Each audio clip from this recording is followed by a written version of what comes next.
Howdy, traders. Tomorrow is the big rebalance day for the sector ETFs.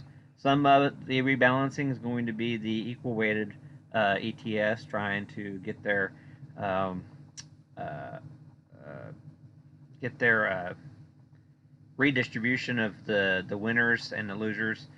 Some of the winners are going to have to be sold off, and the losers are going to have to be bought up on the equal weighted. But the big news is the fact that the XLK, which is the technology ETF for spiders, and the XLY, which is consumer discretionary for the spiders, they are getting gutted, and some of the stocks are coming out, and they're going into the XLC communications ETF. It's a new ETF from the spiders, and it's stripping out a lot of the stocks to go into the communications sector.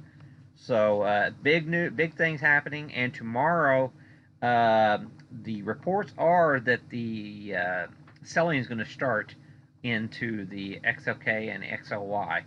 And the reports right now are saying that the XLC is not going to buy up those shares until next week. So we're looking at a day or two here that there's going to be a liquidation of these assets possibly into tomorrow. So we could see a very volatile day tomorrow. So let's get into some of my charts. Okay, what's going to happen tomorrow? You're going to be seeing Google, Facebook, and Netflix. They are leaving a massive ETF, the XLK, and right now the XLC has a far smaller market weight. So XLC is probably going to be buying back fewer shares of into their ETF versus what XLK is giving up out of their index. So it's going to cause a little bit of disruption here in the markets. So some of the stocks that are leaving XLK tomorrow, you got Google, you got Facebook, you got Netflix, you got Disney, Ford, Nike. Those are consumer discretionary. I'm sorry. But yeah, but they're all Google, Facebook, and Netflix. They're the ones that are going to be leaving the XLK tomorrow. And when that happens, the remaining index, you're probably going to see as they're liquidating those assets, you're probably going to be seeing selling pressure in your your technology ETF tomorrow. So we'll see what happens, but there's going to be selling pressure. Intense selling pressure that's going to amount to a half a day to a day's worth of typical trading. That's all going to probably impact the XLK tomorrow in Google, Facebook, and Netflix. So we're probably looking at maybe 2 days, 2 times normal volume in Google, Facebook, and Netflix tomorrow. Consumer discretionary is another one, just holding on to this trend line and stuff. And I'm not sure how this is all going to work out with the XLY itself, but what it's probably going to really impact is your Disney, Facebook, and Nike. And like I said, we're probably looking at 2 times the daily volume hitting those shares tomorrow. And this is a forced selling situation leaving the XLY. And at least from the reports that I hear, the XLC is not going to be buying back as many shares of the that are leaving XLY. So that's just something to be a little concerned about coming into tomorrow. So we'll see if those reports are correct or not. One of the indexes that I don't look at very often, that's the S&P 100 index. And it is heavily weighted with Apple, Microsoft, and Amazon.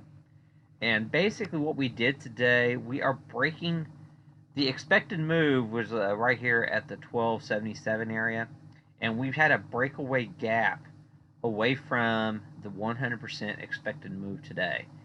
And typically what I have seen in the past is the breakaway gaps away from 100% expected move area, those typically at the very least get filled. So today's move is probably going to be on weak legs going into next week.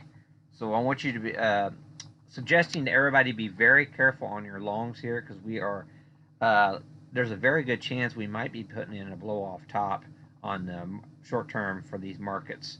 So I just wanted to let you know everything looks so wonderful in the markets right now, but some of these indexes, especially with all these rotations and some of these funds and stuff, uh, it's going to cause a lot of disruption that a lot of traders might want to take their profits and sit on the sidelines. Some bullish signs I was seeing into the close. American Airlines, for one. I see that it's probably going to run up to the 43.50 area with relative ease, and we were getting a substantial buying volume into the close. So something to keep on your watch. It looks like American Airlines is slowly uh, getting some legs here, and we did have a beat on last quarter's earnings. So and we are below the prior quarter's earnings. So there is room for American Airlines to run into earnings. Another one that I found of interest here, we have a daily Bollinger Band squeeze, very tight Bollinger Band squeeze going on here, and a very tight trading range. Uh, it's just looking for the opportunity to break out one way or the other. And we were getting quite a bit of call activity into the close on BIIB, suggesting that we might get a responsive bounce into earnings. Boeing into the close there. 1 second here. It was getting some buying interest into the close. Boeing was. So this to me seems that looks a little bit toppy for Boeing, especially if these markets are potentially getting a short-term blow off top. So I'd be careful on this one, but I did want to point out there was buyers stepping up in the last minute of trading, supporting price in Boeing.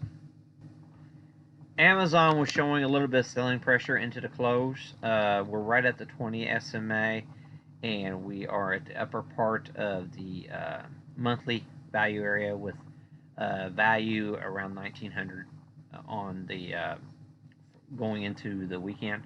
So we might see a little bit of selling in Amazon back down to 1900 tomorrow, and especially if the markets do show a little bit some weakness, which I think is going to happen.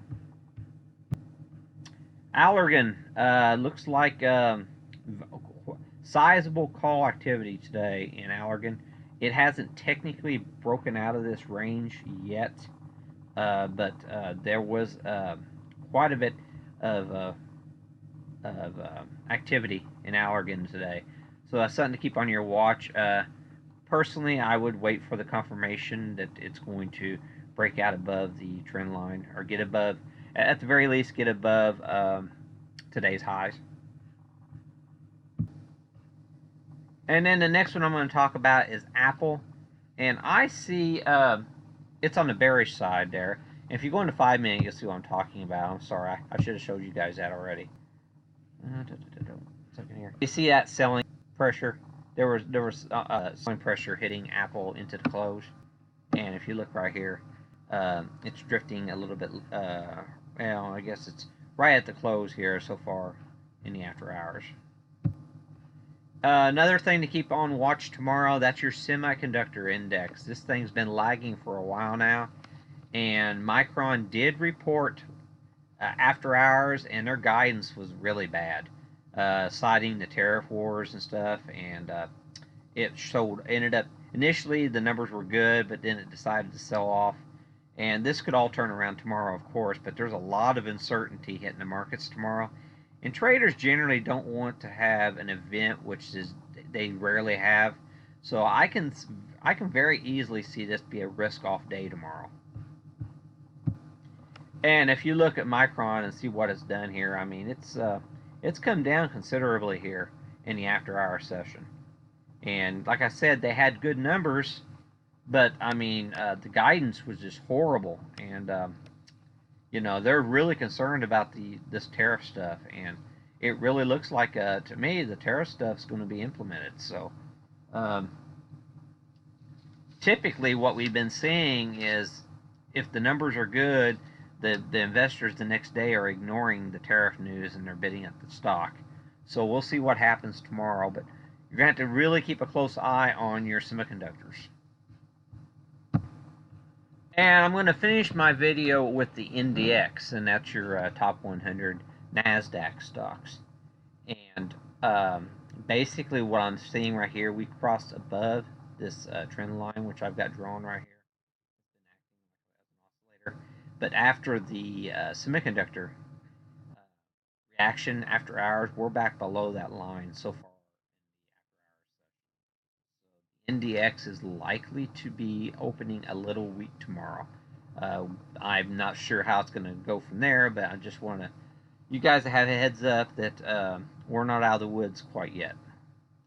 Uh, at any rate, I hope my ideas help you guys out, and good trading, everybody. And be careful. This is a quad witching day, so typically they're probably going to try to pin a lot of the prices. But with them rebalancing these ETFs in ways they haven't done for years, I mean, it's anybody's guess what's going to happen tomorrow. So good luck and good trading.